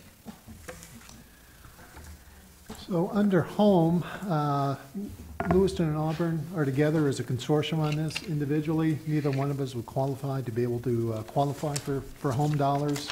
Auburn is really the lead on the consortium. They deal with most of the administrative burden on it. Again, we don't know how much we're going to receive, but in the last year, we received $517,461, and we're expecting the same this year. Our share of that is $264,243. That includes, half of that allocation minus the administrative burden, or excuse me, the administrative expenses plus program income received.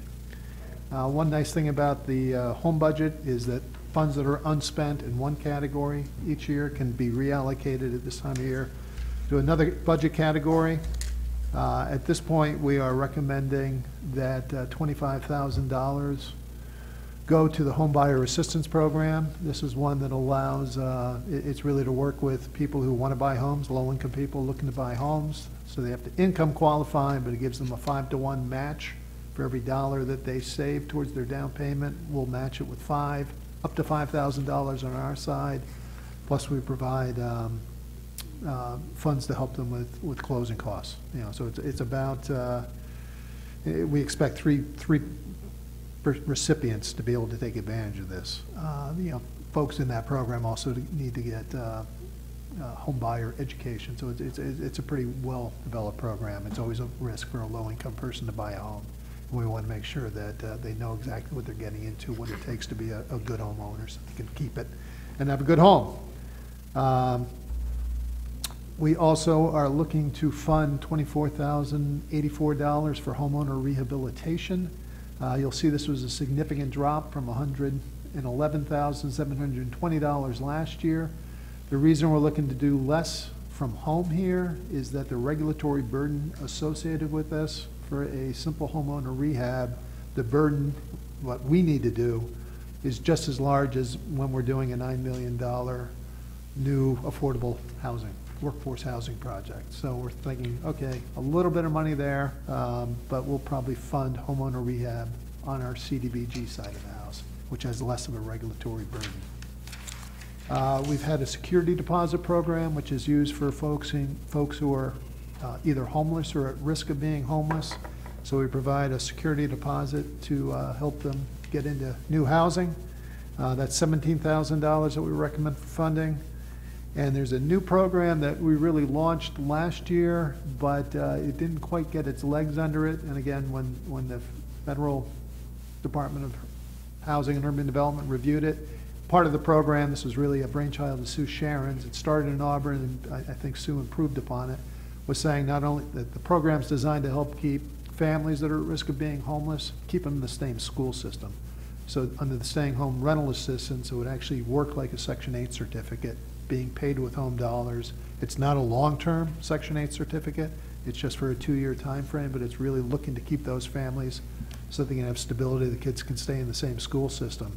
Sue had it designed to include, sort of, what do you call it? Case management, thank you. You can tell what side of the house I work on. Case management. And HUD said, no, you can't do that. So it really is, not with home, you can do it with other things. Bottom line is I think our general assistance office will still be providing the case management, we just won't be able to pay for it. But again, we're paying for a general assistance position, so it makes sense. And we talked with Wendy McDougall about it, and she was enthused at the idea. So at this point, we have, we're recommending $75,000 of funding there. And the last piece we have, I'm just off the spreadsheet here, let me drop it a little bit,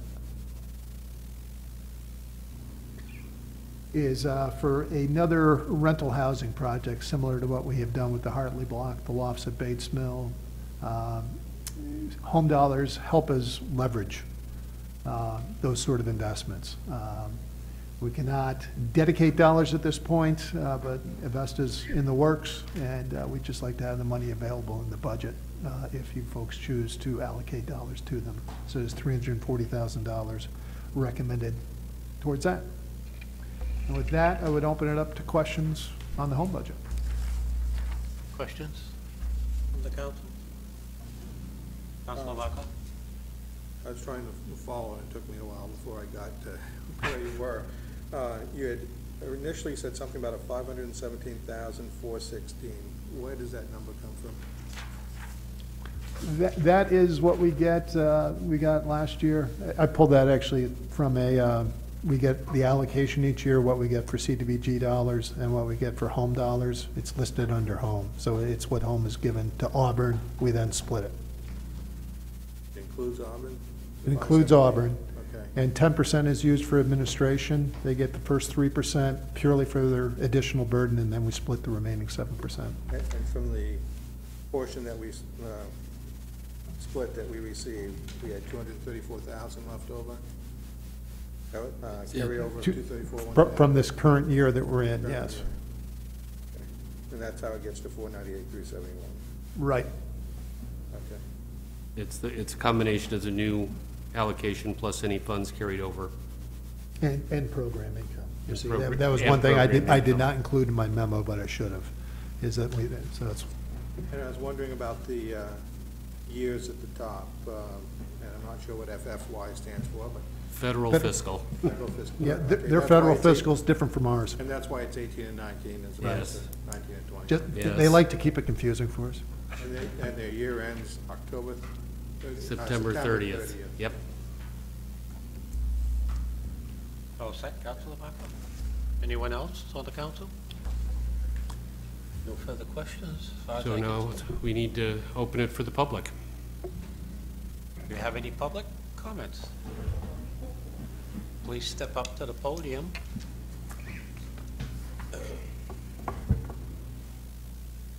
Oh, this is tall, or I'm short, which it is.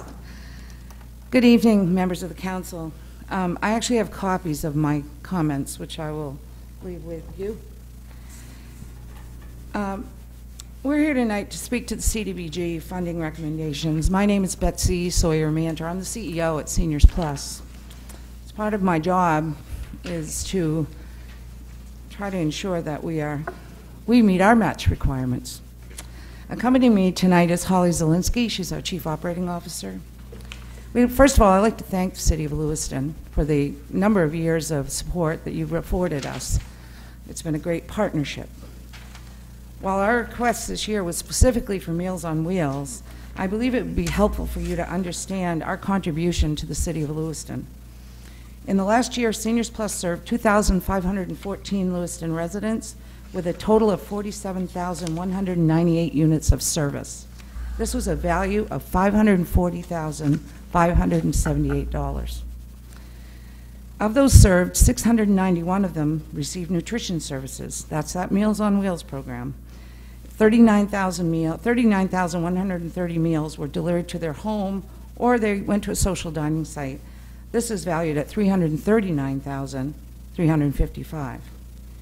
Additionally, another 2,129 Lewiston residents were assisted with information and assistance, which was nearly 6,400 contacts, either in person or by phone with my staff. This is valued at $171,652. Our education center, which is located out over on Falcon Road, we own a building here in Lewiston, was used by 233 Lewiston residents who attended a total of 664 classes. Sample of the classes were Medicare Made Simple, Strength and Balance Training, Chronic Pain, Caregiver Support, book clubs, Eating Healthy on a Budget, and many other topics. In addition to providing opportunities for lifelong learning, by the way, all older adults that I've run into are lifelong learners. I love that about them. I'm one of them, so I like to say that. But it also combats social isolation, which has been proven to have a detrimental impact on health. In fact, severe social isolation for people has the same impact as them smoking 15 cigarettes a day. Our Medicare counseling worked with 79 Lewiston residents, and we saved them a total of $145,653 in unnecessary insurance premium costs. We have several other smaller programs. I won't go into those, but there are also on the books. So why do I share this information? We invest significant resources in the city of Lewiston. The bulk of our funds come from the Older Americans Act. That's a federal program. You heard Lincoln speak tonight about the many wonderful, by the way, I would say, federal grants that the city of Lewiston has the possibility of securing or has already secured. However, in order to draw our funds down, we also must demonstrate local match. None of the programs recommended for funding by this committee, and I applaud the committee, I realize that it's difficult to make these tough choices, but nothing explicitly addresses the issues of older residents in the city of Lewiston. Many of you are on low and fixed incomes. The $16,330 that we receive from Lewiston makes up only 3% of what we invest in the city. And it's critically important. It may not seem like a lot of money, but it's critically important because we have to tether this all together. It's like a mosaic of little match monies that we try to put in place, much like the city does, I'm sure. But that means a lot to us as an organization in order to get that local match. The city of Lewiston is the largest municipal investment that my agency makes. We serve 3 counties, and we spend the most money in the city of Lewiston.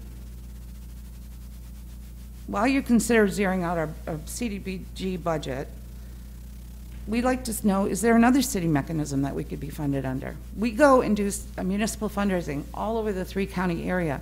The little town of Rumford gives us $5,000, and we invest $62,000 in that town. Those come out of their general fund budgets. We're continued to see an upward trajectory of serving more and more older people because Maine is aging. We all are, by the way, better than the alternative. And we want to be here. We want to be your area agency on aging in Lewiston. We want to assist your residents, and we assist a lot of them. And so we ask you to consider reinstating some portion or all of our funding, or help us figure out another way to get funding. I want to thank you for your time and your consideration, and again, I want to thank you for the many years of support that the City of Lewiston has shown us, and I hope we can figure out a way to work together. Thank you. And I'm happy to answer any questions. Council? I just want to say, I realize how important your service is, and personally, and I'm sure most of us do, but I was personally impacted because my mother had Alzheimer's and was living at home and was being cared for by a neighbor, but I enrolled in the Meals on Wheels program, And it was just wonderful because I didn't have to worry about leaving meals for her or leaving work to make sure that she ate a good meal in the afternoon. Also, I don't know if anybody else knows this, but Meals on Wheels will give frozen food to people if there's a storm coming up, so that the people will have something to eat during the weekend. They can just go in their freezer, and they're notified that it's a freezer day, so just go in your freezer. And the food is wonderful. It's just fantastic. I'm just heartbroken that this happened, that we weren't able to fund. And I think part of it was the change in HUD regulations about the goals. And other agencies had, fit the goals better. But I think we ought to look at that. Hopefully we can do that before we start looking at the funding. Thank you. I don't know anything about getting money from, I'm not going to speak to that tonight, but certainly you deserve it, I'll say that. Thank you. Betsy, one question. Do you have a certain percentage match requirement to be able to draw down federal funds? What's the mixture there? In some parts of our agency, because there are different titles that we, in the Older Americans Act, some are 15%, most are 25%. We do get some state dollars that we can use toward the match, but it's never the full amount. Thank you. Welcome. Those are storm packs, by the way, those frozen ones she's talking about. So when you hear, use your storm pack, that's what that is. I didn't know that until I started working here. Councilor Ray? Can I ask a question of the Community Advisory Committee? Do you provide feedback on applications throughout the process?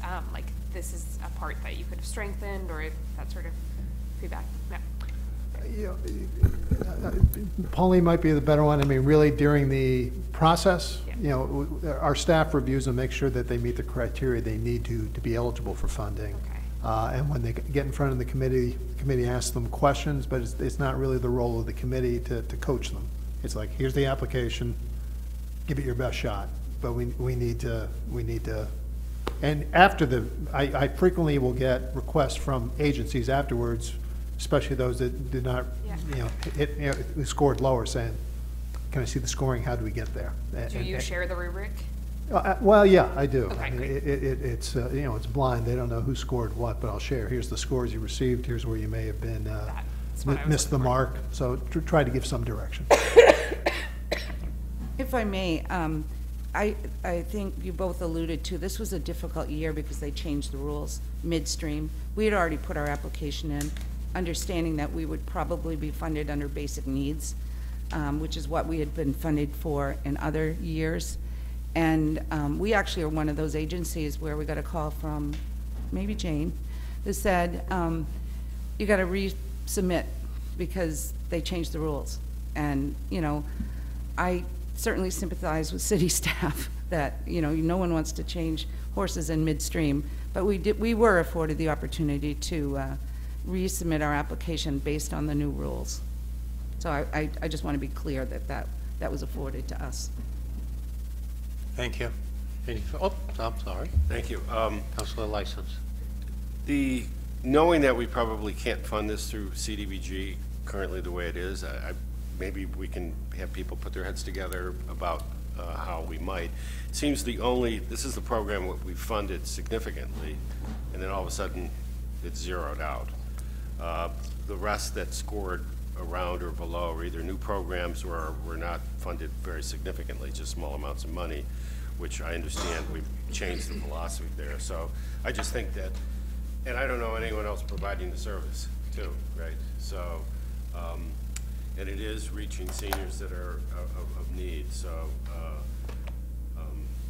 I would not making any promises because we'll be voting on a tough budget, but maybe take a look at how we might be able to fund. We certainly can add this to the list of items to be revisited. Between now and the time the budget is adopted, which is in May. Great, thank you. Councilor Marquardt. Along the same lines, my dad used the program, and I understand how important it is to keep seniors in their homes and not have to be shuffled off to a nursing home in order for, or some other facility, residential or otherwise, to be able to feed themselves.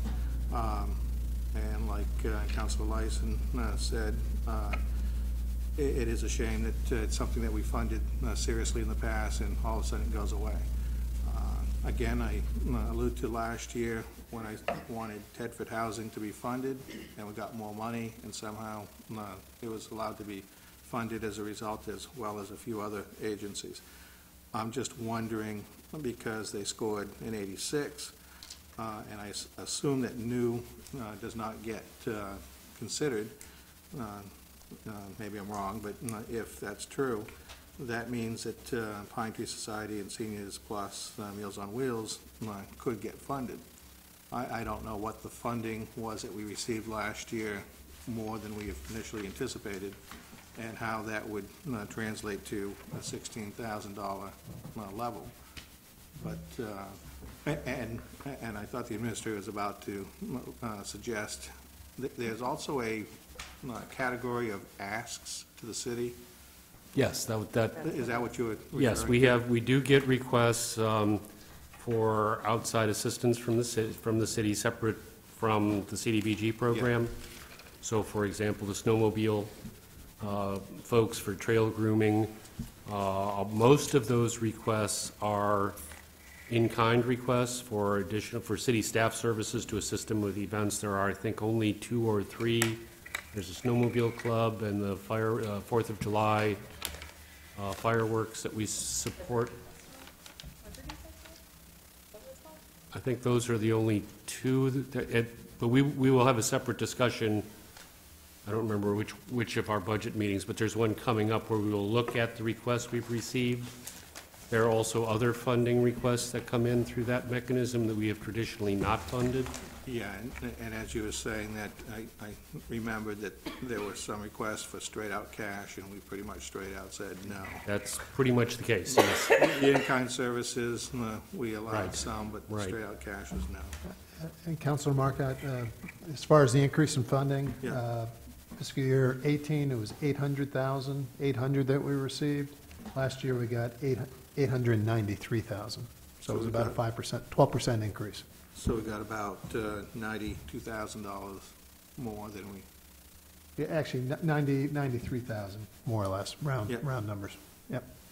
and if we were to see the same sort of increase, you said 12%. It's 12%. Would that allow for going down to 86, score of 86, and fund it? I would have to run numbers, but I mean, again, that's the committee that recommended to keep the funding with this group, but it is the purview of the council. So if we got a $93,000 more than we expected to get, 15% of that translates to, $12,000, $13,000, I would guess. So there's a little bit more money available. Because I'm looking at what happened last year, and the numbers, I probably can't really compare to this example, but the request was 8,500. They ended up with 3,555 as a result of the extra 90,000. So obviously, 88,000 of that went to other agencies, probably above the line as well as the add-ons. Yeah, and let me correct myself. I said only 15% of any increase. It would be the overall budget that you're 15% capped at. So it's not 15% of that additional money. So we'd really have to run the numbers to see what it opens up. And historically, when we got additional money, it went to the agencies that had already been recommended for funding. Doesn't have to be done that way, however. Because last year we added agencies, but it probably added some money to the ones that were already funded as Right. well. And we were just able to bring that bar Right. down a few score points. I was wondering if you could just run an example for us and provide in our packet what $50,000 more would translate to. Okay. Hoping that we can hope that we get more than we anticipate, just like we did last year. Maybe we'll conservatively budgeting the same way we did last Yeah, year? we were very pleasantly surprised at the level of funding we received. It was much more than anybody really expected. So, write your Congress people. As long as we didn't go from one conservative budgeting process last year to liberalizing it a little bit this year because of the extra funding last year, or did we stay with the same conservative viewpoint in the budgeting process? In the budgeting process for the agencies, typically out of that 15% cap, because you don't know how much program income you will actually receive each year, so you don't want, if you overestimate, fall short, yeah, and you have to pay the money back. So we typically will fund up to 12 or 13%. This year, we were well below. I think it was 9 or 10% of the ask is what we ended up funding. So we were more conservative this year, but it's because there were other demands on the dollars. Hopefully that translates to more pleasantly surprised. The only thing, Councilor Marcotte, is that New Beginnings scored higher. They scored 87. And then you have Pine Tree Society, who scored an 86. So it then becomes devil in the details as to just say, too bad, Pine Tree Society, we're not going to give you any money. Well, I thought last year that the policy was not to provide to new requests. Pine Tree Society was not a new request. New Beginnings is, but Pine Tree Society. Correct. But that would be two agencies at the same scoring. I mean, we can't exclude one for the other, but if we could fund both of them at some sort of ratio, assuming extra funding. And Pine Tree is asking for less money. Yeah. A percentage of that. So they would, I mean, I don't know if we would be pleasantly surprised enough to fund 2,117 and 16,330. And of course, those are the, that's what was funded last year, based on the same request amounts of 5,000 and 25,000. Right, and just to be fair to the process, we did not tell folks, hey, don't bother applying because we're not funding new agencies. We invited new agencies, encouraged new agencies to apply. Made them aware there's money available. At the same time that the program's looking for us to fund fewer than a larger variety of?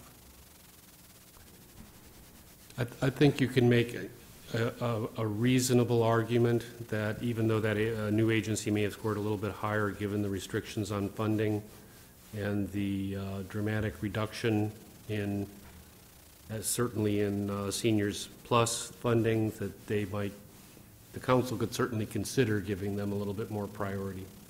I'm sorry, I'm stepping on your committee's toes. It's just the numbers. If an agency scored 86 and they scored 86. Well, if HUD hadn't changed the rules, I would be really concerned with how the scoring changed year over year. If HUD hadn't changed the rules, it would have been a lot different. For a lot of agencies, but, you know, our hands are tied by the rules that HUD gives us, unless you want to talk to HUD. I do. They didn't even let me meet the commissioner when he was in town. Councilor Lyson? Yeah, I mean, rather than talk to them, HUD, my suggestion was not necessarily to have to fit it through CDBG if there's another mechanism that we can use that is less restrictive and gives us, you know, and I don't want to usurp the committee's ruling, but obviously even based upon percentages, if the council chooses to go in a certain direction, we can do that.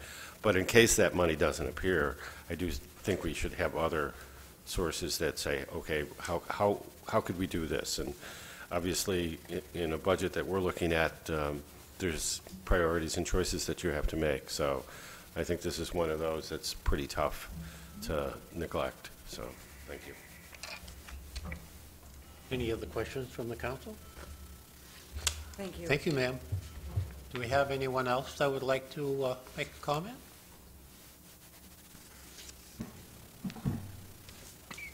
My name is Chris Aceto. That's a hard person to follow.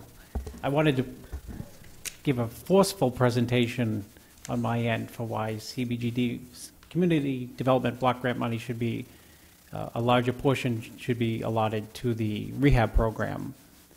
But in the whole grand scope of things, I think Seniors Plus does a much better job and more important job in the community than allotting more funds to landlords who want to rehab their buildings. I guess that in short, we are short of money, always, in the community. And there's only so much money to go around. So having said that, I would support anything to, community development block grant money or general fund, whatever it may be, to support a program that, like Seniors Plus, that where just so many people benefit from it, and so many old people. And I can't agree more with, that what struck me was isolation of elderly people is the equivalent to smoking, the damage is the equivalent to smoking 15 cigarettes a day. I'm sure I've seen that. I have tenants who benefit from your program, and I have tenants who don't know about the program, and I have tenants who could benefit who don't know about the program, and they're the equivalent of smoking 15 cigarettes a day because there's no one coming in to support them, to feed them, to help them. So I think I'll give a dieted down version of my plea for more community development block grant money for the rehab program. The rehab program, from my understanding, is funded through community development block grant money, which funds, of course, are limited. But the bang for the buck is, I guess, pretty strong because that program allows people to borrow money to rehab buildings. And, just to go back, if you bought a building in Lewiston 10 years ago, like I did, or 18 years ago, like I did, when you went to the closing, you got the building and you got the keys, and someone disclosed, when was a building built before 1978? Everyone looked at that as like no big deal. That was just like dating your signature, and you check marked, okay, I understand the building was built before 1978, and that was the end of it, and had to do with lead paint. But of course, in the last 5 or 6 years in Lewiston, right? That's all we hear. Every time you turn around, you hear about lead. You go to a rental registration program, lead comes up. You hear from the police department, lead comes up. You hear from every single agency out there in Lewiston, lead comes up. It's at the top of everyone's mind because of the damage that it can do. And thankfully we have a lead abatement program that funds a good portion of the abatement. And the benefit to the abatement, of course, is children's health. And I don't think anyone can argue with the benefit there. And the secondary benefit to the lead abatement program is the elimination to some degree of blight. I mean, if you go down different streets downtown, you'll see some buildings that look far better with new siding, new windows, new entrances, new decks, new porches than they did 3, 4, and 8 years ago. So that money, that grant money that comes from the federal government allows two things. It allows people's environment where they live to become a healthy environment, and it eliminates to some degree blight, or it improves the makeup, the drive-by visual impact of the community. But unfortunately, in some cases, not all, the lead grant it's a shot in the arm for a landlord, but it's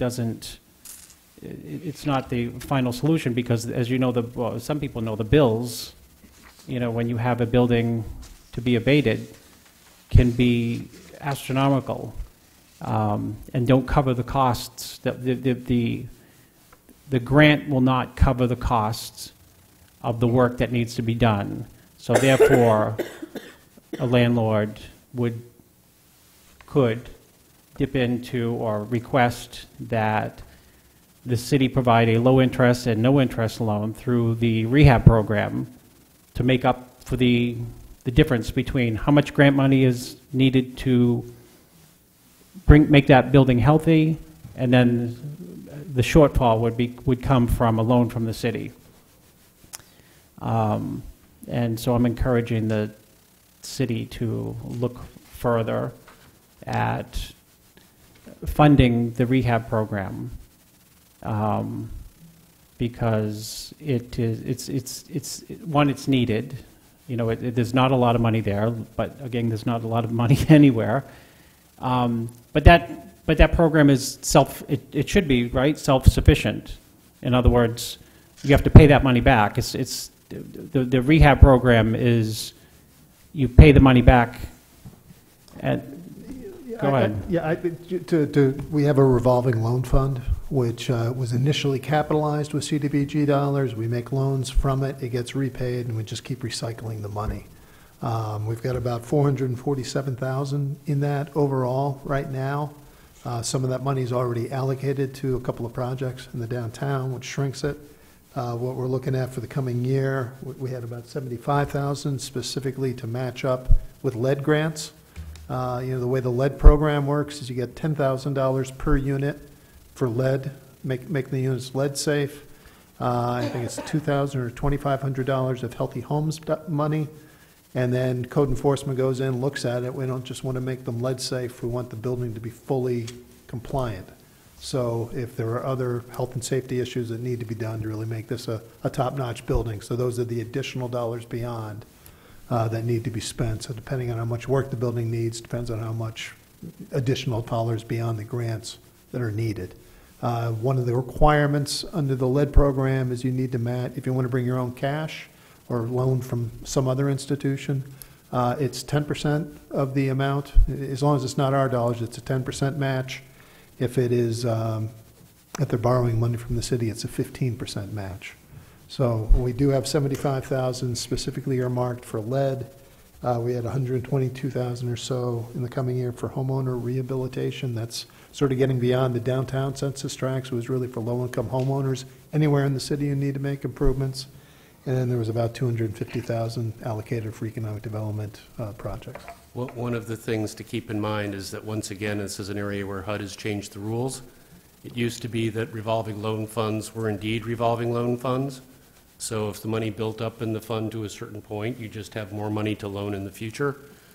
With HUD changing its spend-down rules, any funds we have in a revolving loan fund now count against our ability to meet that requirement for spend-down, and we have had to take money out of those funds in order to meet the requirement that we spend, 70% within a year? Right, to put a little finer point on that, we had almost $1 million in our revolving loan funds because we had projects we thought were going to go, and it's just like, come on, make them go, make them go. So we had a good pot of money, but we exceeded the amount. You're only allowed to have 1.5 times what you get each year on hand 60 days before the end of the year, including program income.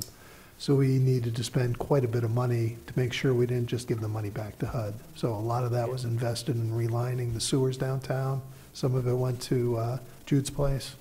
It was a variety of sources. And we have brought that issue to the attention of Senator Collins and her staff, because it is a real potential problem for us. I mean, it created a huge problem the year that they changed the rules. And now, as Chris has noted, we do clearly have a significant need for rehabilitation in the downtown area, but we've had to pull money out of that program, lest HUD say you're in violation of spend down, and we're going to take that off your allocation for the following year, which is basically what they were threatening to do. And to further complicate it, you can't add money out of a current CDBG budget until you've drawn down all your revolving loan fund. So it's not like we can say, okay, we got this nice pot of money, let's add $50,000 to it and just keep it at a nice, so you got a nice pot of money to work with. You have to, I don't know if you have to take it down to the dollar, but you have to have it below the threshold we've got it currently at before we can put more money out of CDBG into it. So it's a great program. It used to work really well. Rules changed, so we had to spend a lot of money. It's been challenging to keep it working. Councilor Beam? So I'm a little confused. But just to clarify a little bit, maybe you're more clarified than I am.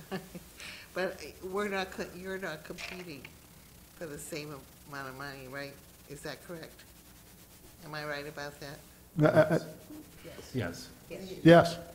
I'm confused too, but yes. No. Meals on Wheels is a different fund than yours. To some extent, they could compete, but not in our system. You know, we could take money from the social service agencies and give it to the rehab program. But once we reach the cap on the social service agencies, it doesn't work the other way. We can't take the money from the rehab program and put it over there, although since we're under the cap a little bit, that certainly could potentially happen this year. But So are you saying we're done with lead abatement? We don't have any more money to give out? No, we've got about 75,000 that'll So- become available on July 1st. So does that answer your question a little bit more? Does that make you feel better? July 1st? Well, Is that what you were no, asking for? because you know, as Lincoln knows, you know, I'll give you the real-world shocking example is, just so people can get an idea of the lead issue, is, and this is probably an extreme example, but I have a 7-unit building. I maybe bought it for $120,000 8 years ago, maybe, 8 or 9 years ago, and the abatement bill came through $144,000. So imagine that just to get rid of the lead costs more than all the living rooms, all the bedrooms, all the existing windows, the roof, the heating system, all the electrical wires running through the building, the plumbing that runs through the building, the main sewer line that goes out to the building, all the kitchens, 7 kitchens that are existing there. The amount paid for all that is less than the cost to make it healthy. So with the lead grant, the way it works is the owner would get, in that case, $70,000, and then the bill would be $70,000. I can go to Lincoln and say, hey, Lincoln, can I borrow it from you? He says, we only have 70 for the whole entire city. So when it comes to, you know, me or not me, when it comes to lead abatement, I mean, it is like this. Jim, you're one of the biggest cheerleaders when it comes to lead abatement and safety in low-income housing. And most of the housing downtown is low-income housing. And I applaud you on that. But at what point do you scratch your head and say, well, what is the solution? You know, put this building aside, all the other buildings. If 10 people come tomorrow and say, hi, I would like to enroll in the lead abatement program. I have kids living in my building. In my buildings, I have 3-bedroom units and 4-bedroom units. I have a 10-unit building. What do I qualify for? Well, 10-unit building, you can qualify for $100,000 worth of lead abatement. Well, your bill just came to $280,000. Okay, can Lincoln help me out? No, he can't because he only has $70,000. It's something to think about, because whether that grant money is there or not, it may not get used and implemented. How much money in grant money is available? 3 million? 2 million? 1 million? 3 million on lead. 3 million on lead. 400,000 was a healthy home. How much is there right now? We're about halfway through the grant. Okay, so you're halfway through. Therein lies a part of the issue, right? You're halfway through the grant. You would think that you'd be all the way through the grant, right? You'd be just burnt right through, but it's not burnt right through. Well, it's a 3-year grant. We're a little over a year, so we're actually ahead of schedule. Yeah. And part of it's also just the timing. There's only so many contractors to do the work. True. There's only a few people, meaning that a component of lead abatement is the rehab program. An integral part of, for a lot of people, will be going forward to abate, they would need that loan. I would argue that the loan's too, flip side of that the interest rate's a little bit too low as well. I mean, people, it's great to tap, but at the same time, maybe in order to get that funding up, where there's only 70,000 sitting there, that the interest rate go up. So the limiting factor, a limiting factor in abating all these places is, where's the partnership? The partnership, part of it would be that funding, that rehab funding, but that rehab funding is like this in terms of being able to get through, be able to abate all those apartments. So that's why, but my point is that the council should take a look at funding further that rehab program, but at the same time, it sucks away dollars from other worthy causes, I realize that. But, again, I mean, lead is like, if you go outside this community, like Lewiston and Auburn is like synonymous right now with lead. When people say, "Oh, there's lead there. There's lead in Lewiston. There's lead," you know, it's like you know, you breathe. The implication is that you walk down Lisbon Street and you breathe in lead everywhere. I mean, that's how people look upon the community. Yeah. It's at the top of people's minds. So, I mean, that money is.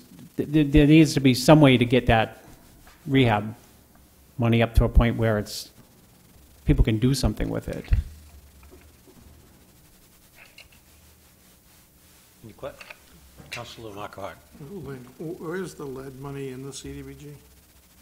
Or the rehab, actually, I meant to say rehab money. The rehab money is actually in our revolving loan fund, which is not part of this, It's not part of this budget specifically. I mean, it's part of the CDBG program. It's been recycling for 30 years, 40 years. So it's not part of anything we've looked at tonight? No. Oh, okay. No, I think it was touched upon very lightly in my memo. Well, I was looking at the, under housing, COL rehab administration, 40,000. Well, what is that number for?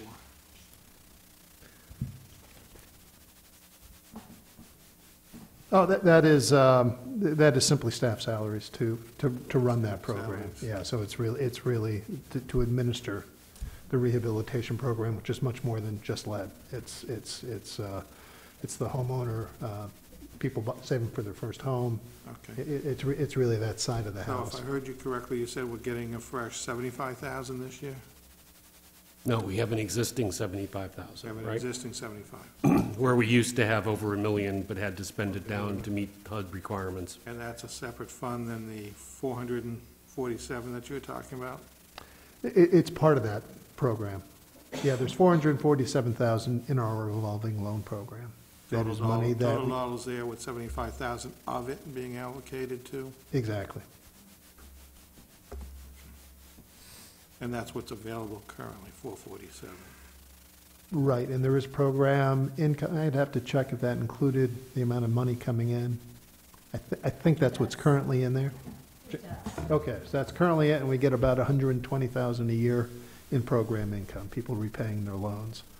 So that's what we continually try to stay in front of that, make sure we have some funds available. And you can't just drop new funding into that until you pay it down. Until you've basically exhausted the revolving loan fund. HUD rules disallow adding new money to it. As much sense as it would make, like, let's just add a little bit each year as opposed to we need a slug of, let's stick 400, let's put the whole budget in there some So you're year. gonna loan out like $400,000 just to get it to a level that you can bring in the new dollars. Yeah. The federal government moves in strange and I mysterious say, ways. I wish it wasn't that way, I'd like to say. We all wish it wasn't that way, and we've all expressed our views forcefully to the congressional delegation and to the folks at HUD, including the regional administrator who's visited here. A couple times.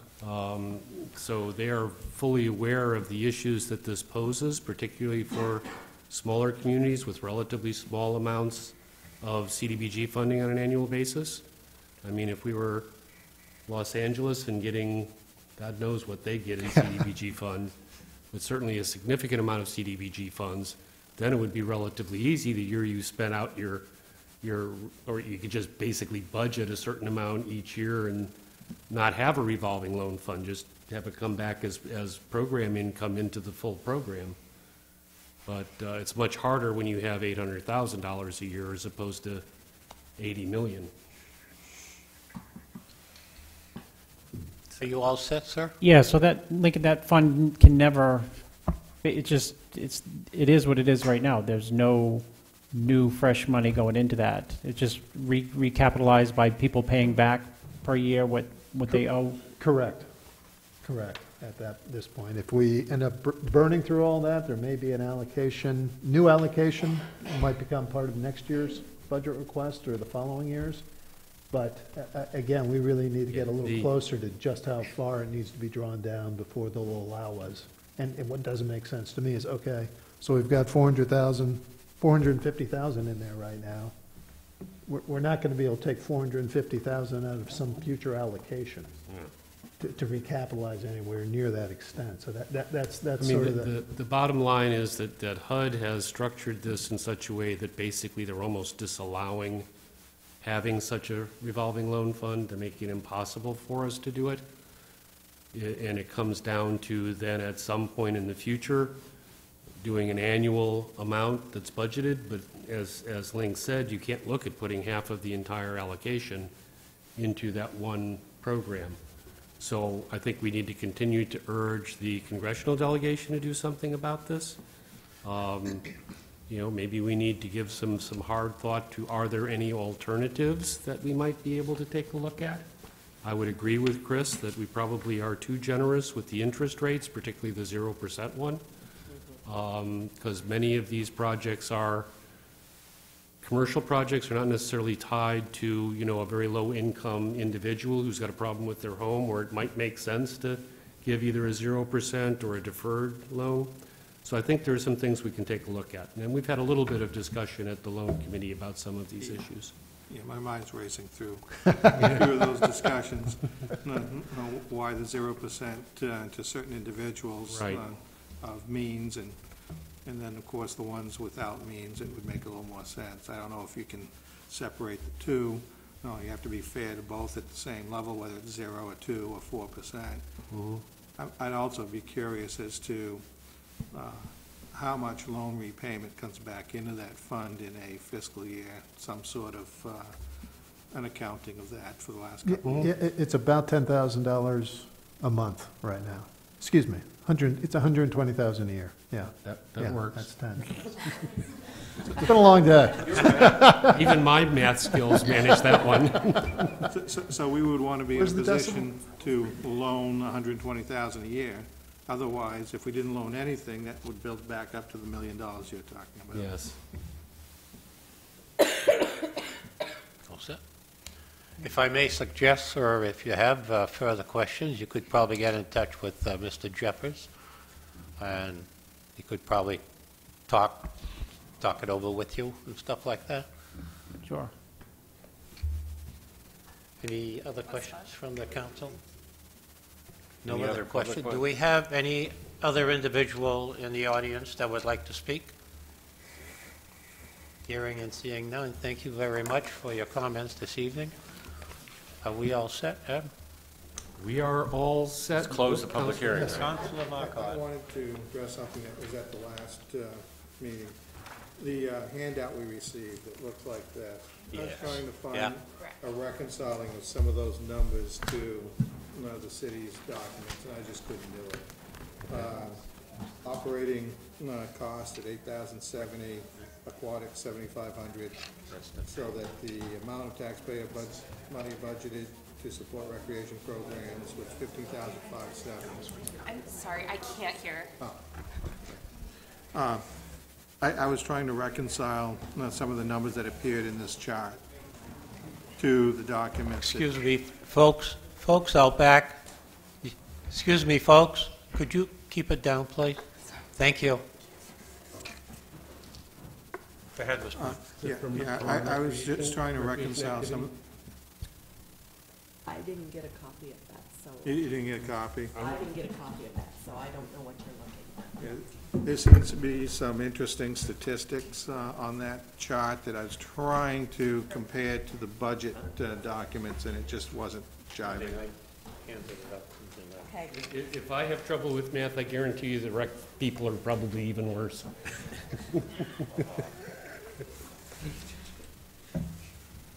Does Jason? Counselor, can I make a copy of this and get it Yeah, back you to you? can keep it. Okay, thank you. And then I will get back to you once I look at it. Okay. Anything else from the council? Are you all set, Ed? I am all set. Motion to adjourn? Second. I have a motion, I have a second, all in favor? And my compliments to Councilor LaJoy for doing a very nice meeting, stepping in tonight. Thank you. Bravo.